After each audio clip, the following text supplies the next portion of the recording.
ये राष्ट्रवाद पर बात करना, थीसिस करना,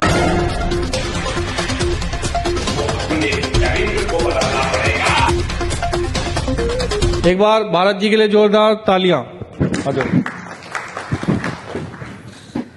मंच पर आसीन हमारे गुरु पवन सिन्हा जी, हमारे राष्ट्रवाद के संयोजक श्री शैलेंद्र जी और अन्य गण्यमान्य व्यक्ति, और यहाँ पर आए सभी लोगों का बहुत बहुत अभिनंदन।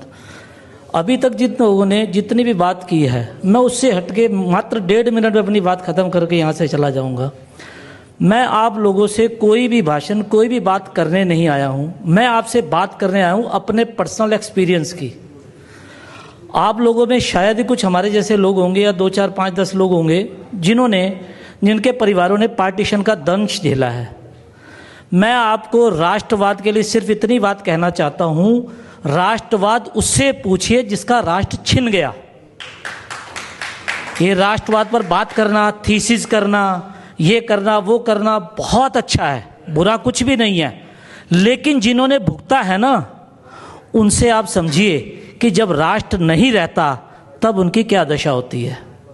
क्योंकि राष्ट्रवाद को, नेशनलिज्म को, जैसे अभी बहन जी ने बताया कि जापान में नेशनलिज्म है, इजराइल में नेशनलिज्म है, नो डाउट अगर जिस देश में नेशनलिज्म नहीं है, राष्ट्रवाद नहीं है, तो आप मान के चलिए उनकी वो हालत होगी जो 1947 में हमारे जैसे परिवारों की हुई।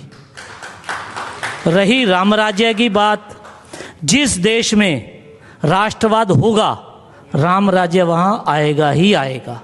किसी बात की कोई कंडीशन की ज़रूरत नहीं है।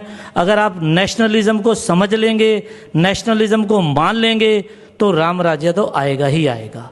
मैं सिर्फ मंच पर इतने प्रतिष्ठित व्यक्ति, आप लोग इतने गणमान्य व्यक्ति हैं, मैं ज़्यादा बात ना करते हुए सिर्फ इतनी बात ही कहकर अपनी वाणी को विराम दूंगा कि आप मेरी बातों से राष्ट्रवाद और राम राज्य को इसलिए कंपैरिजन करिए कि हम लोग भुगत चुके हैं। We were the 4th pillar of the city in मिंट कुमरी पाकिस्तान, और हमारे पिताजी ने बोरियां ढोई। उसके पीछे मैं अपनी ये बात, अपना एक्सपीरियंस इसलिए कह रहा हूं कि यही राष्ट्रवाद है। जब राष्ट्र नहीं रहता तो आप लोगों की, हम लोगों की ये हालत होने जा रही है। और मैं आपको ये भी बताना चाह रहा हूं कि यहाँ पर आज जो हमारे मुख्य वक्ता श्री GD बख्शी जी ने भी आना था, वो भी किसी ऐसे कारण की वजह से नहीं आ पाए जो यहाँ पर मैं डिस्क्राइब नहीं कर सकता। तो ये विषय इतने दुखदाई हो चुके हैं, हमें इन बातों को दिमाग में रखना पड़ेगा। राष्ट्रवाद को हमने अगर अपना लिया तो हम भी हैं, वरना कोई राष्ट्रवाद नहीं, कोई रामराज्य नहीं। इन चीज़ों को आप भूल जाएं। इन्हीं बातों के साथ मैं वाणी को विराम दूंगा। धन्यवाद।